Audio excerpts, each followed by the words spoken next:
Subscribe करिए HiFi Study channel को, bell icon को प्रेस कीजिए लेटेस्ट वीडियो अपडेट सबसे पहले पाने के लिए। Hello friends, this is Lalit Kumar from HiFi Study changing the way of education. Friends, आज जो हम इंग्लिश के सेशन में डिस्कस करने वाले हैं वो आज से हमारा टेंस का चैप्टर चालू हो चुका है। ठीक है ना। पहले हम लोग टेंस को सीखेंगे, उसके बाद एक्टिव और पैसिव वॉइस को सीखेंगे, फिर डायरेक्ट और इनडायरेक्ट को सीखेंगे जो कि बहुत ज़्यादा इम्पॉर्टेंट है। ठीक है ना। अगर आपने टेंस को मन से नहीं समझा तब आप इंग्लिश का 70% भाग नहीं समझने वाले हो। तो जितने भी साथी हैं वो टेंस को प्रॉपर अच्छी तरीके से नोट करते हुए और चले जाएंगे। ठीक है ना। साथ में चीज़ों को आपको सीखना है, नोट चीज़ों को कम करना है, सीखना आपको ज़्यादा है, क्योंकि आपके पास दिन बहुत कम है और पढ़ना बहुत ज़्यादा है। तब आपको बहुत ज़्यादा अपना मेहनत करना पड़ेगा और इस टाइम केवल का केवल आप लोग पढ़ाई ही करिए, बाकी सब कुछ भूल जाइए कि और कुछ हमारे पास करना है, हमारे पास और भी काम है। कुछ भी नहीं, आपका केवल इस समय एक ही काम है और वो काम है आपका स्टडी। तो स्टडी से नो कंप्रोमाइज। ठीक है ना। जो भी था सब भूल गए एक महीने के लिए, फिर से वही काम पे आ जाएंगे, लेकिन पहले एग्ज़ाम। तो आज से जो हम डिस्कस करने वाले साथियों वो डिस्कस करेंगे हम लोग टेंस। क्या डिस्कस करेंगे? टेंस। और टेंस को हिंदी में कहते क्या हैं? तो टेंस को हिंदी में कहते हैं काल। क्या कहते हैं? काल। अब देखना, मेरी बात को समझना। मैं आपसे पूछूं ये टेंस क्या होता है, काल क्या होता है, पहले आप इसकी बातें समझ लीजिए, फिर आपको चीज़ों को धीरे धीरे मैं समझाते हुए ले जाऊंगा। टेंस का मतलब, टेंस को मैंने दो कैटेगरी में डिवाइड किया। इसको मैंने दो कैटेगरी में डिवाइड किया। एक तो मैंने इसको टाइम में डिवाइड कर लिया और एक मैंने इसको वर्क में डिवाइड कर लिया। वर्क को कहते हैं कार्य और टाइम को कहते हैं सर समय। क्या कहते हैं? समय। कहने का मतलब अगर काल की परिभाषा पूछी जाएगी तो टेंस किसे कहते हैं अगर पूछा जाएगा, तो ऐसे बातें जो हमको बताते हैं कि कितने समय में कौन सा काम चल रहा था या हो रहा है। ऐसी बातें जो हमको बताती हैं कि एक निश्चित समय में कोई कार्य हो रहा है या कर रहे हैं या करेंगे, वो हमारे टेंस होते हैं। चीज़ें क्लियर हैं? बोलो, समझ में आना चाहिए, बस आप बातों को समझते रहिए बस। अब बात करें टाइम, समय की बात करें, तब आपको पता है, मैंने बताया था, आप अगर हिंदी से इंग्लिश में रिलेट करते हुए पढ़ोगे तब आपको ज़्यादा चीज़ें समझ में आएंगी। मैं कहूँ टाइम, आपका टाइम कितने प्रकार से हो सकता है। अब मेरी बात समझो, मैं आपको आज पढ़ा रहा हूँ टेंस, तो आज पढ़ा रहा हूँ तो कहने का मतलब ये तो प्रेजेंट हो गया, वर्तमान हो गया। कल मैंने आपको पार्ट ऑफ स्पीच का सेकेंड पार्ट पढ़ाया था, तो कल पढ़ाया था, यानी कि पास्ट हो गया, बीता हुआ हो गया। और कल मैं आपको टेंस की दूसरी वीडियो लेकर आऊँगा तो वो हमारा फ्यूचर हो गया। समय कितने प्रकार का होता है? तो 3 प्रकार का होता है। पहला हमारा क्या हो जाता है? प्रेजेंट। पहला क्या हो जाता है? प्रेजेंट। और दूसरा हमारा क्या हो जाता है? पास्ट। और तीसरा हमारा क्या हो जाता है? फ्यूचर। तीसरा क्या हो जाता है? फ्यूचर। चीज़ों को समझते हुए चलना। पहला टाइम आता है प्रेजेंट, जिसको वर्तमान बोलते हैं। दूसरा होता है पास्ट, जिसको भूत बोलते हैं। और तीसरा होता है फ्यूचर, जिसको भविष्य बोलते हैं। समझ गए ना। तो समय कितने प्रकार का होता है? 3 प्रकार का। अब बात करें वर्क की, कार्य मेरा कितने प्रकार का होता है? तो टेंसों के हिसाब से कार्य को 4 कैटेगरी में डिवाइड किया गया है। कौन कौन से? पहला तो आपका बनता है इंडिफिनिट। पहला हो गया इंडिफिनिट। और दूसरा आपका बनता है कॉन्टिन्यूअस। दूसरा क्या बनता है आपका? कॉन्टिन्यूअस। और तीसरा आपका क्या बनता है? परफेक्ट। तीसरा बनता है आपका परफेक्ट। और चौथा आपका बनता है परफेक्ट कॉन्टिन्यूअस। चौथा बनता है आपका परफेक्ट कॉन्टिन्यूअस। ठीक है ना। ये चीजें समझना। चौथा बनता है परफेक्ट कॉन्टिन्यूअस। इंडिफिनिट का मतलब होता है जो पक्का ना हो। इंडिफिनिट का मतलब जो पक्का ना हो। लोग कहते नहीं है कि मैं ये कार्य डिफिनेटली कर लूंगा, तो अगर इनको हटा दोगे तो डिफिनिट से आपका कुछ डिफिनेटली शब्द बन रहा है। तो कहने का मतलब लोग कहते नहीं मैं एग्जाम को डिफिनेटली क्रैक कर लूंगा, मतलब पक्का क्रैक कर लूंगा, लेकिन डिफिनिट के सामने इन लग गया तो इसका मतलब ये पक्का नहीं है, अनिश्चित हो गया। तो इनडिफिनिट का मतलब जो कार्य पक्का नहीं होगा। चीजें समझते रहना। दूसरा वर्क आता है आपका कॉन्टिन्यूअस। अब ये कॉन्टिन्यूअस शब्द मूवियों में, नाटकों में, सीरियलों में ये बहुत ज़्यादा प्रयोग होता। लोग कहते नहीं चलिए कंटिन्यू करिए, तो कंटिन्यू का मतलब चल रहा है। मैं कहूँ आप पढ़ रहे हो तो आप प्रेजेंट में पढ़ रहे हो, कार्य कर रहे हो, तो ये हो जाएगा कंटिन्यूअस। जो काम बराबर चला करता है वो मेरा कंटिन्यूअस हो जाता है। तीसरी बात करें परफेक्ट, तो आपको पता होगा फिल्म इंडस्ट्री में मिस्टर आमिर खान को मिस्टर परफेक्टनिस बोलते हैं। क्या बोलते हैं? मिस्टर परफेक्टनिस। मतलब अब उनके अंदर कोई कमी रही है नहीं रही है, कोई कमी नहीं रह गई है। तो ऐसे हमारे काम जो पूरा हो चुके हो, एकदम पक्का विधिवत तरीके से हो गए हो, वो मेरे परफेक्ट कहलाते हैं। अगला आता है परफेक्ट कंटिन्यूअस। परफेक्ट का मतलब पूरे हो चुके हो विधिवत तरीके से, और कंटिन्यूअस का मतलब चल भी रहे हो। मतलब ऐसे कार्य जो बढ़िया अच्छे तरीके से चल रहे हो, उनमें कोई कमी ना हो, वो चल भी रहे हो, मेरे परफेक्ट कंटिन्यूअस कहलाते हैं। देखिए मैंने क्या बताया कि टेंस क्या होते हैं, तो ऐसी बातें जो हमको बताती हैं कितने समय में कौन सा कार्य हो रहा था, वो मेरे टेंस होते हैं। टाइम के हिसाब से, वर्क के हिसाब से, वर्क को 4 भागों में बांटा गया है, टेंस को 3 भागों में बांटा गया। अब समझिए, अगर क्वेश्चन इस तरह पूछेगा कि समय के हिसाब से काल कितने प्रकार के होते हैं, तब आप बताओगे समय के हिसाब से कार्य 3 प्रकार के होते हैं, प्रेजेंट, पास्ट, फ्यूचर। ठीक है ना। पूछेगा वर्ग के हिसाब से कार्य कितने प्रकार के होते हैं, तो 4 प्रकार के होते हैं, indefinite, continuous, perfect, perfect continuous. अब यहां से सुनो, अब जो आपके कुल सेंटेंस, कुल टेंस होते हैं कितने, कुल जो टेंस होते हैं वो होते हैं 12। कितने होते हैं? 12। समझो यहाँ पर 12 होते हैं। कैसे होते हैं? तो मैं बात करूं प्रेजेंट की, किसकी बात करूं? प्रेजेंट की। तो प्रेजेंट इंडेफिनिट होता है, प्रेजेंट कंटीन्यूअस होता है, प्रेजेंट परफेक्ट होता है, और प्रेजेंट परफेक्ट कंटीन्यूअस होता है। ऐसे ही पास्ट में भी होता है, past indefinite, past continuous, past perfect, past perfect continuous. Future के भी 4 होते हैं जी, indefinite, continuous, perfect, perfect continuous. 4 हो गए प्रेजेंट के, 4 हो गए पास्ट के, 4 हो गए फ्यूचर के, तो 4 4 8 4 कितने हो गए? 12, जो कि लिखा है। तो टेंस कितने होते हैं? 12 होते हैं। अब इतना आप लोग स्क्रीनशॉट ले लीजिए, फिर सीधे पहुंचेंगे पहले टेंस की तरफ, जो कि हो जाएगा प्रेजेंट इंडेफिनिट टेंस। क्या हो जाएगा? Present indefinite tense. चीजें क्लियर है भाई? नोट करते हुए चलना, बहुत जबरदस्त सेशन है, और लाइक से ठोकते हुए चलना, लाइक से ठोकते हुए चलना फटाफट। चलिए अब देखेंगे प्रेजेंट इंडेफिनिट टेंस। क्या देखेंगे? Present indefinite tense. बहुत जबरदस्त भाई। देखिए ये सब चीजें आप लोगों को खुद से समझनी होंगी, ये केवल कुछ बेसिक बात ही। वैसे यहाँ से क्वेश्चन केवल एक ही पेपर में उठता है, अगर पूछ लेगा तो पूछ लेगा कि इंग्लिश ग्रामर में टेंस कितने हैं, बस तब आपको याद रखना 12 टेंस होते हैं। ठीक है ना। अब पहला मेरा साथियों टेंस आता है, पहला टेंस वो होता है present indefinite tense. Present indefinite tense, present indefinite tense. अब समझो इस टेंस की कुछ तो पहचान रही होगी, कुछ तो इस टेंस की पहचान होगी कि नहीं होगी, कि हम आखिर हिंदी में सेंटेंस आ जाएगा जी, तो कैसे पहचानेंगे? तो सुनो, वाक्य के अंत में क्या आएगा? ता है, ती है, ते हैं, आदि शब्द वाक्य के अंत में आते हैं और बता देते हैं कि यहाँ पर यह मेरा प्रेजेंट इंडेफिनिट टेंस है। या आप इस टेंस की अंतर आत्मा को छूना चाहोगे, तब आप पढ़ोगे सेंटेंस को, तो भैया देखो इंडेफिनिट का मतलब पक्का नहीं होगा, और प्रेजेंट का मतलब वर्तमान। ऐसा कोई वर्तमान का काल जो पक्का नहीं होगा, या हम जिसमें अपनी आदत बताते हैं, या जो सत्य होता है, वो मेरा प्रेजेंट इंडेफिनिट टेंस होता है। जैसे मैं कह दूं सूर्य पूरब में निकलता है, तो ये एक सत्य बात है। तो भाई सूर्य पूरब में निकलता है, ये सत्य बात। तो अगर आपको पहचान नहीं याद है तभी आप बता सकते हो कि ये मेरा प्रेजेंट इंडेफिनिट टेंस है।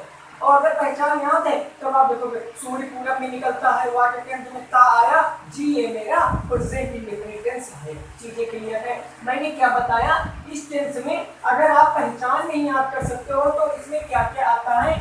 एक तो भैया आदत आएगी, आपकी आदत आएगी, और जो सत्य बातें होंगी वो आएंगी, सत्य बातें होंगी वो आएंगी। अगर आप पहचान नहीं याद कर सकते हो तो आप इतना याद रखो बस, आदत बताई जाती है, सत्य बताते हैं। जैसे मैंने कहा मैं पढ़ाता हूँ, मैं पढ़ाता हूँ, तुम आज के अंत में का आया, लेकिन मैं पढ़ाता हूँ, ये मेरी आदत है। तुम पढ़ते हो तो ये आपकी आदत है। मम्मी खाना बनाती है तो ये उनकी आदत है। तो चीजें क्लियर है, समझ में आ रहा है कि नहीं आ रहा है?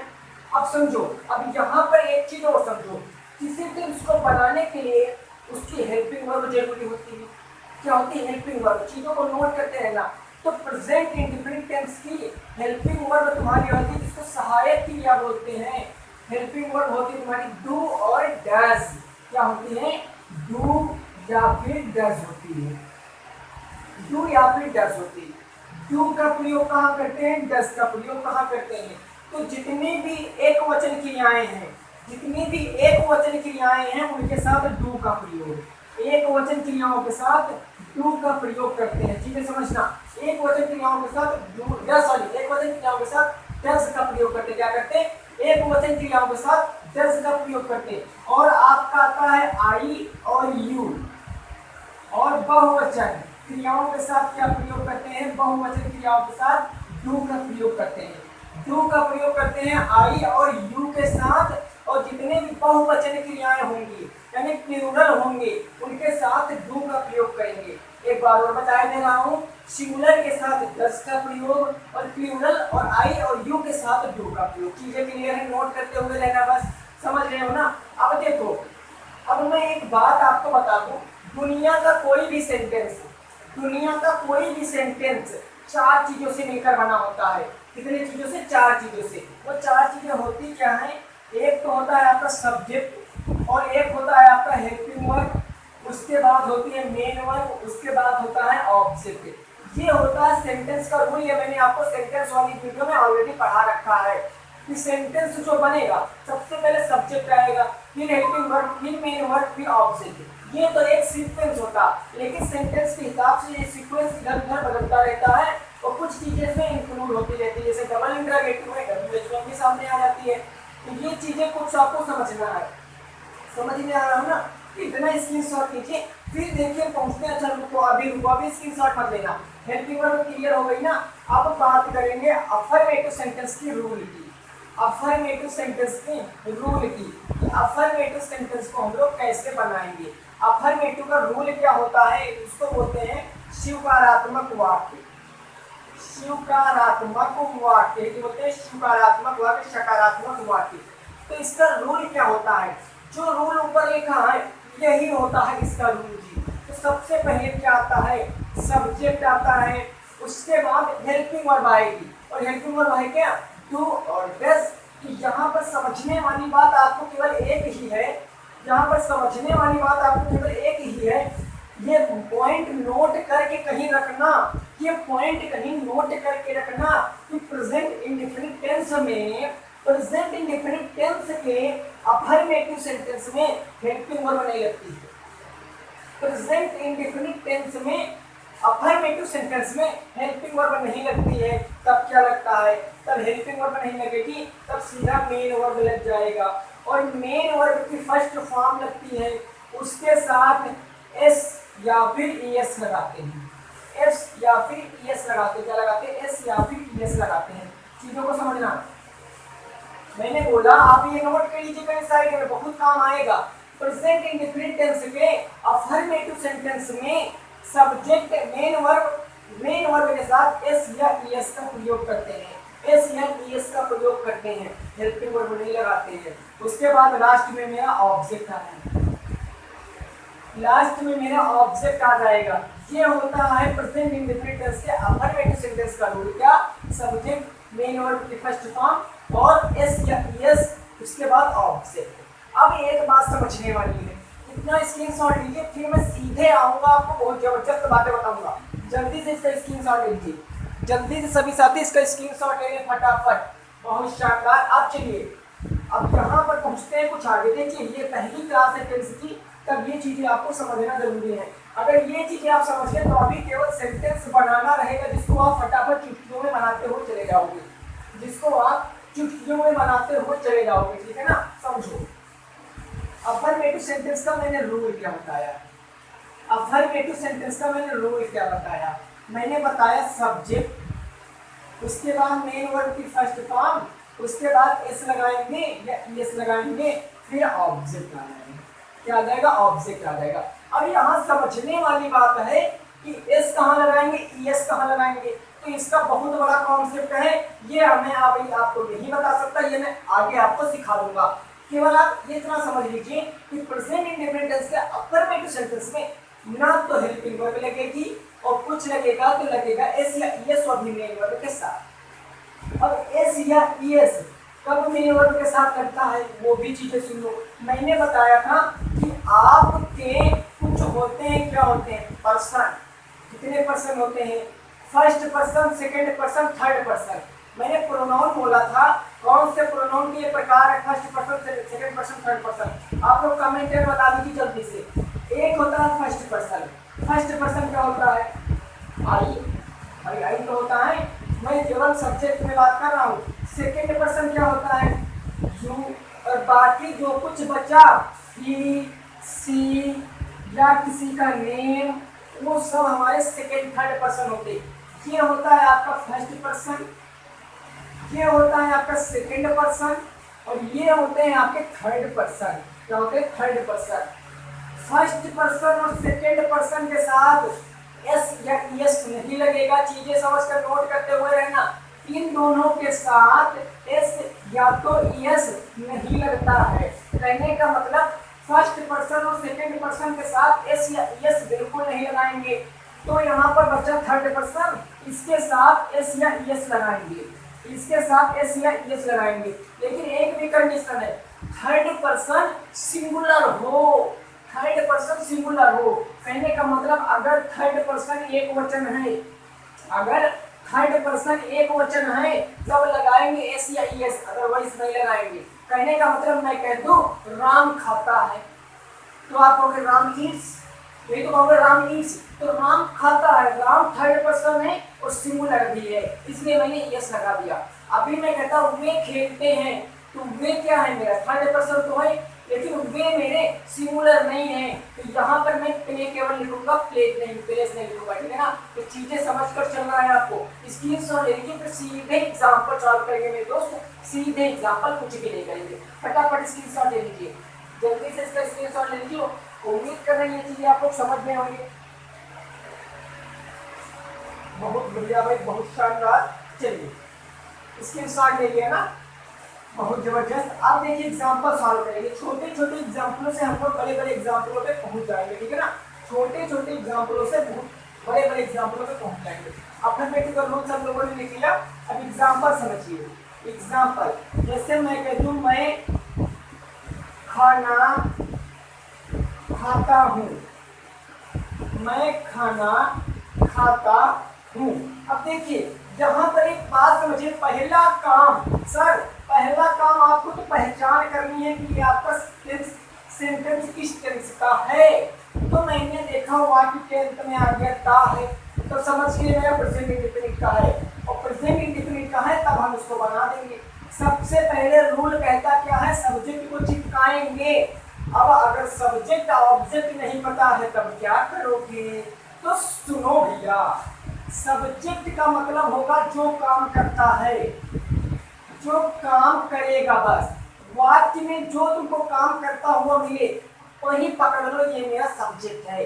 तो यहाँ पर मैं कौन काम करता है, तो बात कहूँ सर इसमें तो लग रहा कि मैं खाना खाता हूँ, तो खाना खाने मतलब मैं काम करता हूँ, तो मैं क्या हो गया, आपका सब्जेक्ट हो गया। और मैं की इंग्लिश क्या होती है, आई होती है, जो सब्जेक्ट का काम करता है। अब आएगा आपका मेन वर्ब की फर्स्ट फॉर्म, मतलब क्रिया, और क्रिया कौन सी हो रही है, खाने की, खाता है, तो खाने क्या होती है, ईट, क्या होती है, ईट। तब हम लोग लिख देंगे यहाँ पर ईट, आई ईट। और क्या खाता है, ऑब्जेक्ट। लेकिन अब एक चीज दिमाग में सोचो, यहाँ पर सर एस या एस नहीं लगाया है, यहाँ पर एस या एस नहीं लगाया है, तो मैंने कहा मेरे दोस्त, मेरे बंधु सखा, थर्ड पर्सन सिंगुलर के साथ एस या एस लगाएंगे।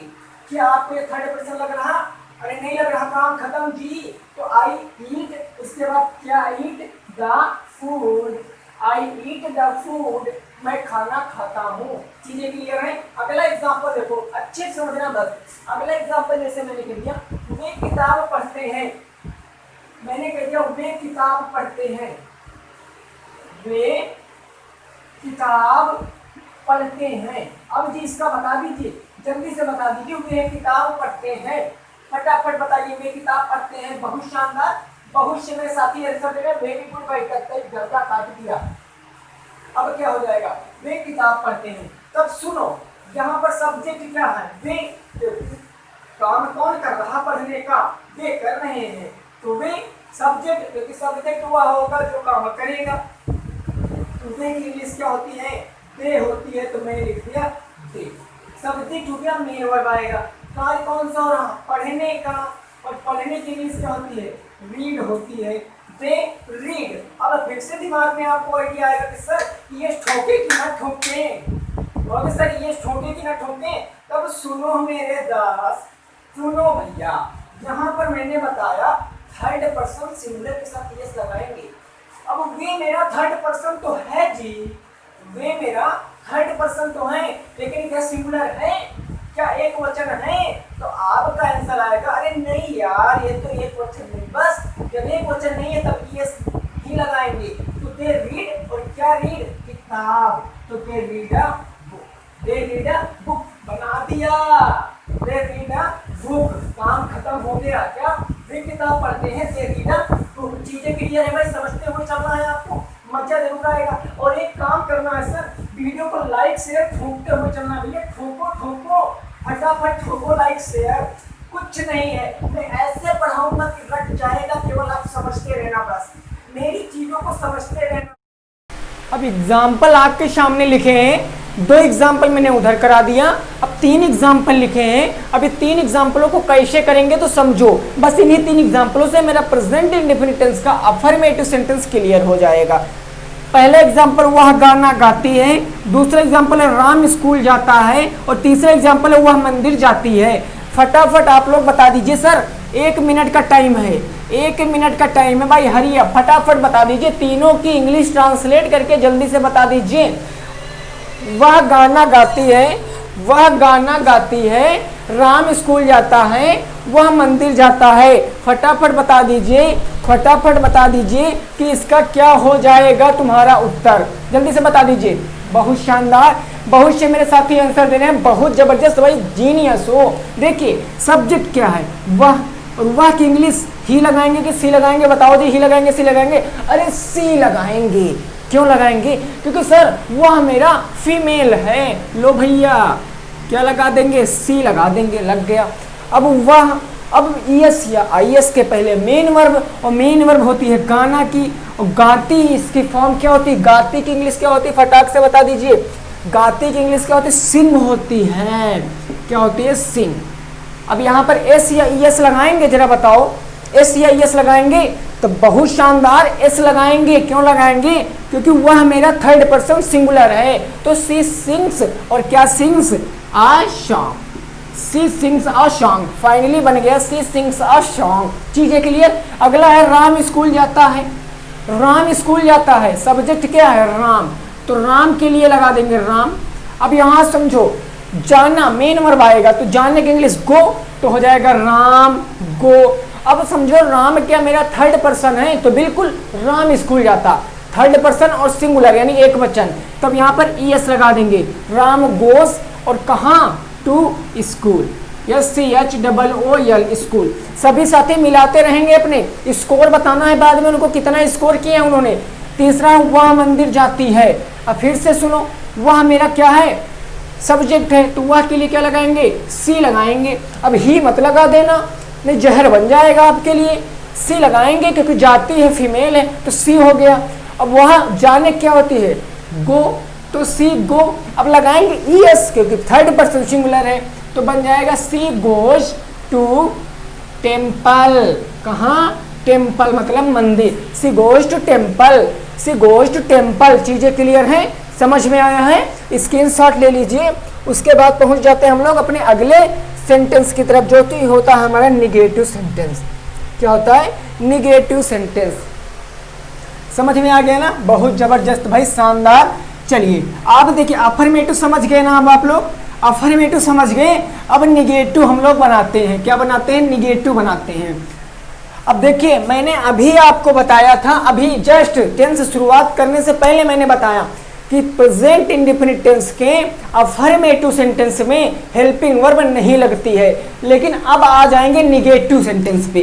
किस पे आ जाएंगे, निगेटिव पे। कहाँ आ जाएंगे, निगेटिव पे आ गए।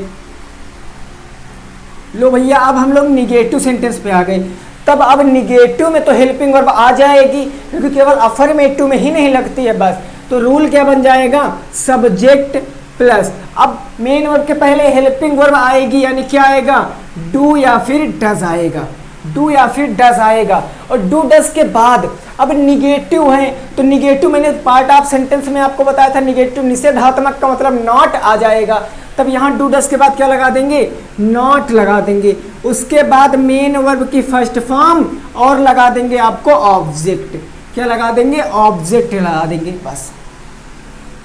समझ रहे हो ना, subject plus do does plus not plus main verb की फर्स्ट फॉर्म प्लस ऑब्जेक्ट।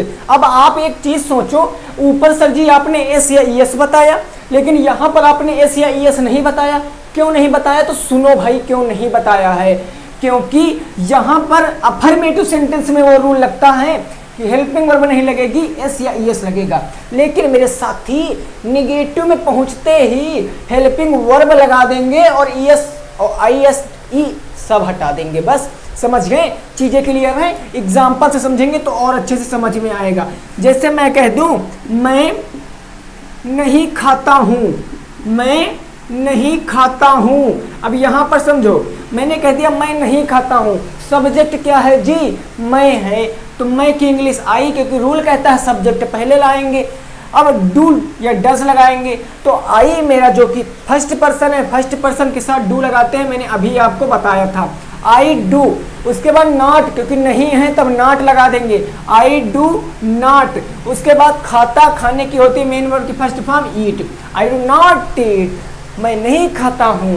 एक और एग्जांपल, जैसे मैंने कह दिया तुम अंग्रेजी पढ़ते हो, तुम अंग्रेजी पढ़ते हो।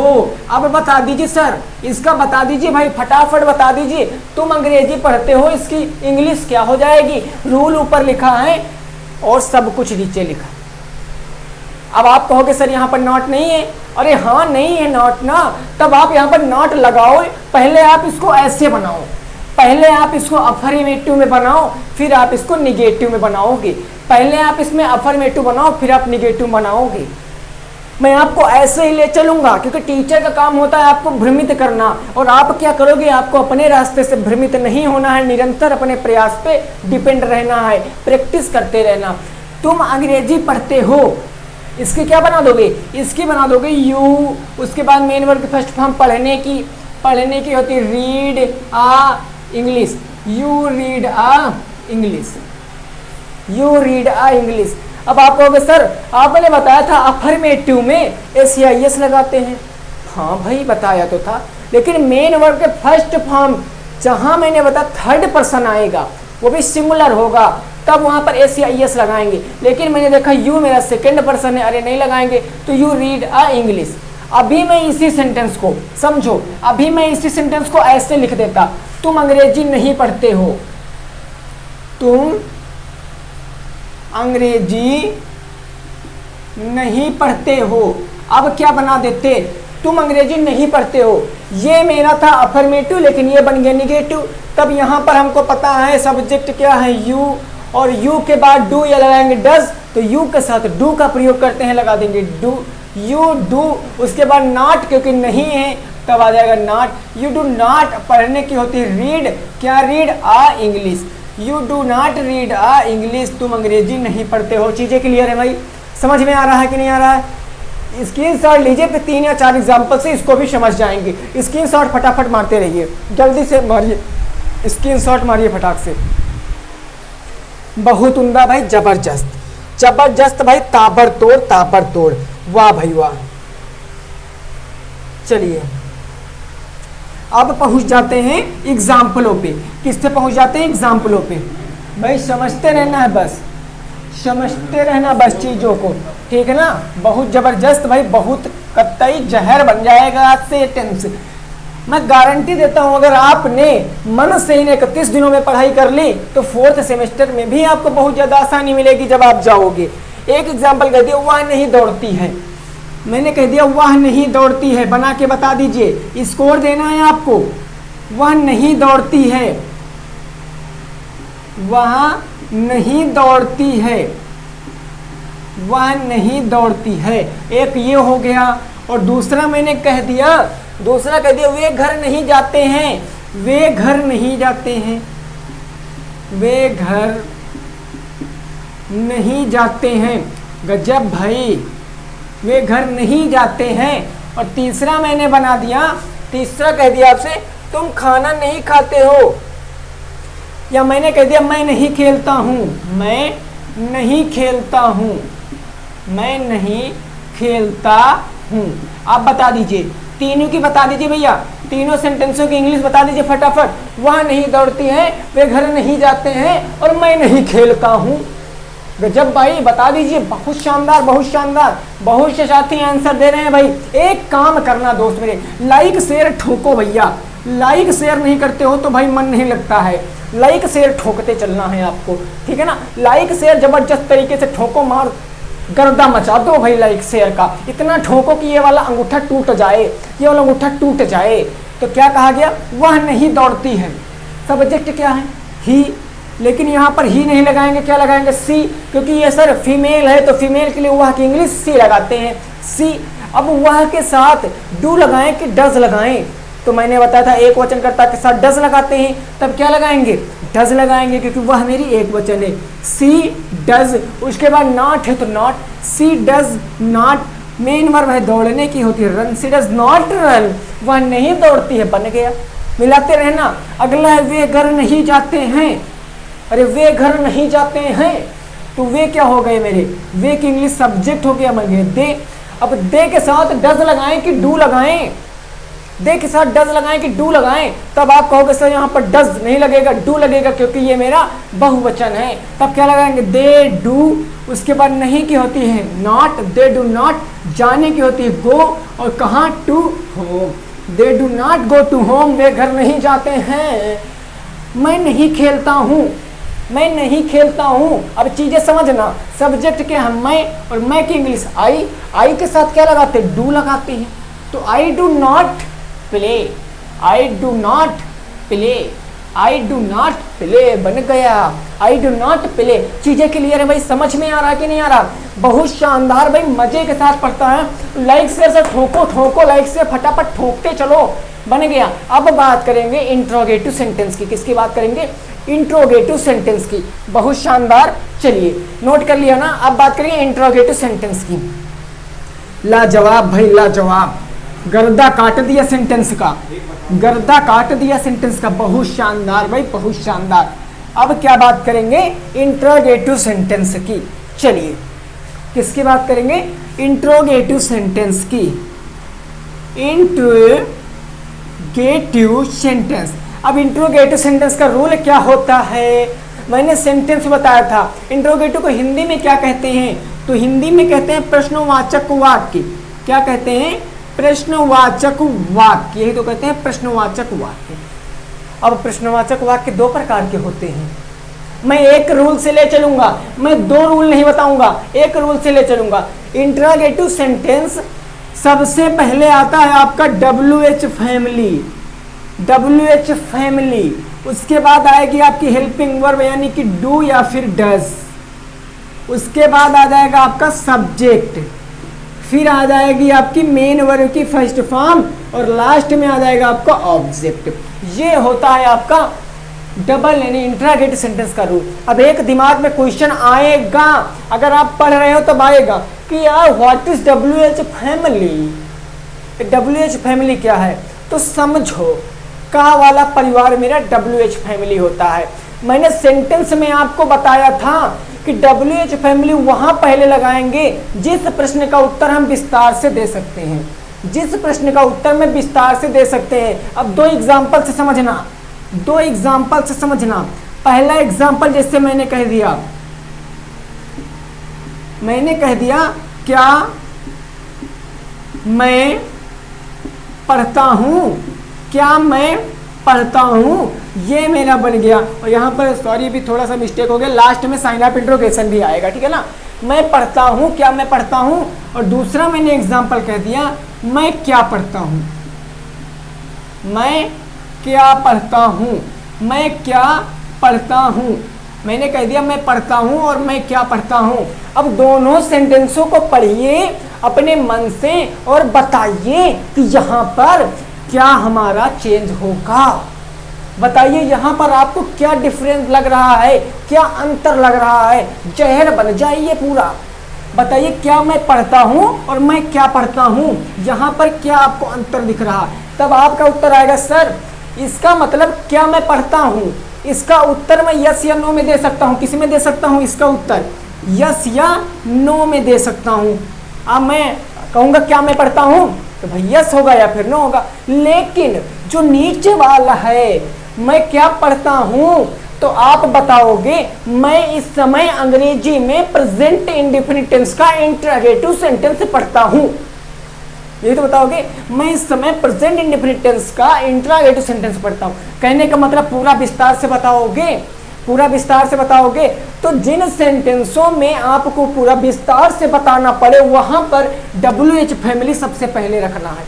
चीजों को समझते रहना, बहुत शानदार तरीके से बता रहा हूं कि जहां पर चीजों आपको पूरा आंसर विस्तार से देना पड़े वहां पर WH फैमिली पहले लिखना पड़ता। और WH फैमिली होता क्या है हमारा, कहने का मतलब जो मेरा क्या वाला परिवार होता है, कब को कैसे कहाँ कब तक किस तरह कैसे कैसे, यही मेरा WH फैमिली वाला होता है। अब समझना यहाँ पर आ गया क्या। अब जब कभी सेंटेंस आपका क्या से शुरू होगा, पॉइंट को नोट कर लेना, जब कभी आपका सेंटेंस क्या से शुरू होगा तब आप हेल्पिंग वर्ब से शुरुआत करोगे। अगर सेंटेंस क्या से शुरू होता है तब आप केवल इतना रूल बनाओगे। अगर सेंटेंस क्या से शुरू होता है तब आप इतना रूल बनाओगे, और अगर सेंटेंस क्या कहीं बीच में आता है तब आप ये सेंटेंस बनाओगे। चीजें क्लियर हैं। अब समझो यहाँ पर सबसे पहले डू डज आएगा क्योंकि ये मेरा क्या से शुरू है। सबसे पहले डू डज आएगा तो डू लगाएंगे कि डज लगाएंगे, तो हेल्पिंग वर्ब डिपेंड करेगी सब्जेक्ट के ऊपर। सब्जेक्ट कैसा है, सब्जेक्ट है मेरा मैं, और मैं के साथ क्या लगता है, डू लगता है, तो बन जाएगा डू। अब आएगा सब्जेक्ट है मेरा आई, डू आई। अब पढ़ने की क्या होती है, रीड। और लास्ट में जो ये आपको टेढ़ा मेढ़ा चिन्ह दिख रहा है जिसको बोलते हैं साइन ऑफ इंट्रोगेशन, इसको पकड़ेंगे और ऐसे खींच के ले आएंगे और यहाँ पर लगा देंगे do I read. Do I read, क्या मैं पढ़ता हूँ। बोलो समझ में आ रहा भाई, लाइक से ठोकते चलना। फिर मैंने कह दिया मैं क्या पढ़ता हूँ, मैं क्या पढ़ता हूँ। अब ये क्या से शुरुआत तो हुई नहीं, लेकिन क्या शब्द बाद में आ गया और साइन ऑफ इंट्रोगेशन लास्ट में आ गया है। क्या मैं पढ़ता हूँ, मैं क्या पढ़ता हूँ। तब देखो सबसे पहले क्या की इंग्लिश आपको WH फैमिली सबसे पहले लिखना पड़ेगा, यानी कि व्हाट। क्या की क्या होती है, व्हाट। अब ऊपर वाला पूरा लिख दो, what do I read, what do I read. नहीं समझे, क्या की इंग्लिश पहले, उसके बाद helping verb do does, depend करेगी सब्जेक्ट पे। सब्जेक्ट डू था तो डू, आई हो गया, पढ़ने की रीड हो गया, व्हाट डू आई रीड। चीजें क्लियर है, समझ में आ रहा ना। अब स्क्रीनशॉट मारिए, एग्जाम्पल कर लेते हैं, अच्छे से समझ में आ जाएगा। स्क्रीनशॉट मारिए, एग्जाम्पल समझते हैं, अच्छे से समझ में आ जाएगा। बहुत शानदार। चलिए भाई, वेरी गुड, वेरी गुड मेरे साथियों, वेरी गुड। जितने भी भैया शेर शेरनी देख रहे हैं वीडियो, लाइक शेर ठोकते चलेंगे, धुआं उड़ा देंगे भाई, धुआं उड़ा देंगे। कत्ताई पूरा प्रेजेंट इंडेफिनिट टेंस तो आज जड़ से खत्म, जड़ से खत्म, जड़ से खत्म। अब देखिए मैं यहाँ पर आपको कुछ बता रहा हूँ, ठीक है। क्या वे स्कूल नहीं जाते हैं। चलिए पहला सेंटेंस, पहला सेंटेंस आ गया, क्या वे स्कूल नहीं जाते हैं। क्या वे स्कूल नहीं जाते हैं, नहीं जाते हैं। अब बता दीजिए, फटाफट बताने का प्रयास करिए भाई, जल्दी जल्दी बताने का प्रयास करिए। दूसरा है हमारा, क्या वह गाना नहीं गाती है। क्या वह गाना नहीं गाती है, गाना नहीं गाती है। शानदार भाई, शानदार, बहुत ज्यादा शानदार। तीसरा, तीसरा मैंने क्या कह दिया, तो तीसरा मैंने कह दिया वह कहाँ जाता है। वह कहाँ जाता है, कहाँ जाता है। वाह भाई वाह। चौथा मैंने क्या कह दिया, तो चौथा कह दिया तुम क्यों बोलते हो, तुम क्यों बोलते हो, मत बोला करो भाई, जहर बोलते हो, तुम क्यों बोलते हो, तुम क्यों बोलते हो। बस भाई बस बना दीजिए फटाफट। क्या वे स्कूल नहीं जाते हैं, क्या वह गाना नहीं गाती है, वह कहाँ जाता है, तुम क्यों बोलते हो, फटाफट बता दीजिए। आंसर क्या आ जाएगा, पहले का क्या बन जाएगा, दूसरे का क्या बन जाएगा, तीसरे का और चौथे का क्या बन जाएगा, जल्दी जल्दी बता दीजिए। वह स्कूल, क्या वह स्कूल नहीं जाते हैं, जल्दी से बताइए। बहुत शानदार, बहुत शानदार, बहुत जबरदस्त, वेरी गुड। देखिए अब ये सेंटेंस पहले तो दिमाग में बात आनी चाहिए कि ये क्या से शुरू हुए हैं, क्या से शुरू हुए हैं। तो इंग्लिश में इसकी शुरुआत हेल्पिंग वर्ब से करेंगे, मैंने अभी आपको बताया गला फाड़ फाड़ के। तब सबसे पहले हेल्पिंग वर्ब लिखेंगे और हेल्पिंग वर्ब डिपेंड किस पे करेगी, सब्जेक्ट पे। सब्जेक्ट मेरा वे है जो कि बहुवचन है, तब क्या लगाएंगे, डू लगाएंगे। अब दे आएगा क्योंकि सब्जेक्ट आएगा, डू दे। अब नॉट है तब नॉट आ जाएगा, दे डू दे नॉट। अब जाने की क्या होती है, गो, डू दे नॉट गो, और कहाँ गो, टू स्कूल, टू स्कूल। मिला लीजिए भैया, मिलाना है, स्कोर बताना है। अगला, क्या वह गाना नहीं गाती है, क्या वह गाना नहीं गाती है। अब वह के लिए सब्जेक्ट मेरा आ जाएगा सी, और इसके साथ क्या लगाएंगे, डज लगाएंगे। डज सी, डज क्यों लगाया, क्योंकि थर्ड पर्सन सिंगुलर है, एक वचन है, तो मैंने यहाँ पर डज लगा दिया, डज सी। अब देखो यहाँ पर, अब क्या आएगा, नॉट आएगा, क्योंकि नॉट, डज सी नॉट, गाने की होती है सिंग, और क्या गाती है, आशा, और ये वाला चिन्ह यहाँ पर लगा देंगे बस। Does she not sing a song. तीसरा, वह कहाँ जाता है। अब कहाँ बीच में आ गया भाई, जहर लग रहा है, यानी WH फैमिली, तो कहाँ की इंग्लिश सबसे पहले क्या लगाएंगे, वेयर, वेयर। अब डिपेंड करेगी सब्जेक्ट पे कि हेल्पिंग वर्ब क्या लगाना है। तुम, वह है, तो वह के साथ डज लगाते हैं, तब डज लगा देंगे, वेयर डज। अब सब्जेक्ट है वह, तो वह के लिए ही लगाते हैं, क्या लगाते हैं, ही, तो बन गया ही, वेयर डज ही। अब जाने की होती है गो, और ये वाला चिन्ह बना दिया बस, वेयर डज ही गो, वह कहाँ जाता है। और लास्ट है मेरा, तुम क्यों बोलते हो, तुम क्यों बोलते हो। अब इसको बता दीजिए, फटाफट बता दीजिए भाई, बहुत जबरदस्त, बहुत जबरदस्त। देखिए क्योंकि इंग्लिश क्या होती है, वाई। अब तुम के साथ क्या लगेगा, डू लगेगा, तो डू आ जाएगा, और फिर क्या हो जाएगा, वाई डू। अब सब्जेक्ट तुम, तो तुम की English you, why do you. अब बोलने की क्या होती है, स्पीक, बोलने की क्या होती है, स्पीक, बन गया, ये वाला चिन्ह बन गया, समझ में आ गया। वाई डू यू स्पीक, तुम क्यों बोलते हो, मत बोला करो, कतई जहर बोलते हो, समझ गए ना। अब मैं आपको 3 एग्जाम्पल दूंगा, वो घर से करके आपको लाना है, उसका उत्तर कमेंट में बताना है, वो घर से करके आपको लाना है। चीजें नोट है ना। प्रेजेंट इंडेफिनिट टेंस खत्म, कल शुरुआत करेंगे प्रेजेंट कंटीन्यूअस टेंस की। 7 या 8 दिन में टेंस को उड़ा दूंगा, 3 दिन में प्रेजेंट वो नरेशन उड़ा दूंगा, 2 दिन में एक्टिव पैसिव उड़ा दूंगा, बस काम खत्म हो जाएगा। फिर प्रीपोजिशन, फिर 2 या 3 दिन में आपका फर्स्ट पेपर मैं बताऊंगा थोड़ा बहुत, ठीक है ना। चलिए अब यहाँ पर मैं एग्जांपल दे रहा हूँ घर के लिए, उसको आपको देखिए लाइव सेशन में नहीं बताना मेरे दोस्त, लाइव सेशन में नहीं बताना है आपको, करके वीडियो खत्म होने के बाद कमेंट बॉक्स में बताना है। और जो डाउट है वो कमेंट बॉक्स में पूछ लेना, ठीक है ना, जो डाउट है वो भी कमेंट बॉक्स में पूछ लेना। पहला, तुम कहाँ सोते हो, तुम कहाँ सोते हो, बता दीजिए कहाँ सोते हो, भूत ऊत आएंगे। दूसरा है हमारा, वे कब फुटबॉल खेलते हैं, वे कब फुटबॉल खेलते हैं, वे कब फुटबॉल खेलते हैं। और मेरा तीसरा मैंने कह दिया, रहीम जाता है, रहीम जाता है। और चौथा मैंने कह दिया,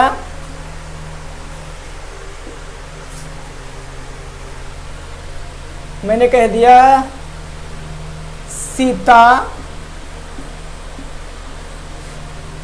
नहीं सोती है, सीता नहीं सोती है, वो पढ़ा करती है, सीता नहीं सोती है। तो ये 4 टेंस हैं, 4 सेंटेंस हैं जिसको आपको इंग्लिश में बताना है कन्वर्ट करके कमेंट बॉक्स में। तो आई होप कि आपको ये चीज़ें समझ में आ गई होंगी। उम्मीद कर रहे हैं आपको ये प्रेजेंट इंडेफिनिट टेंस समझ में आया होगा। देखिए, आपको कहीं भागना नहीं है कि कहीं यहाँ भागो वहाँ भागो, तब आपकी चीज़ें समझ में नहीं आएंगी। आप बने रहिए यहाँ पर, आपको सफलता दिलाने का काम मेरा है, मैं दिला के रहूँगा सफलता। आप मेरे ऊपर ट्रस्ट करिए, मेरे ऊपर विश्वास करिए, ठीक है ना, बिलीव रखिए मेरे ऊपर। ये चारों सेंटेंसों को आपको होमवर्क दिया जा रहा है, इसको आप लोग करके कमेंट बॉक्स में बताना है। और भूलना नहीं, डेली 6 बजे, कितने बजे?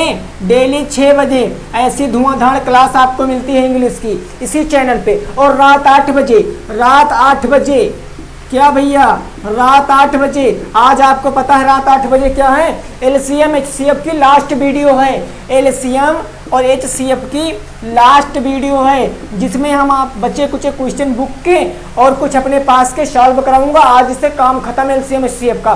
तो 8 बजे पहुंच जाना, ठीक 8 बजे काम खत्म हो जाएगा। तो मिलते हैं 8 बजे, तब तक के लिए जय हिंद, जय भारत और वंदे मातरम।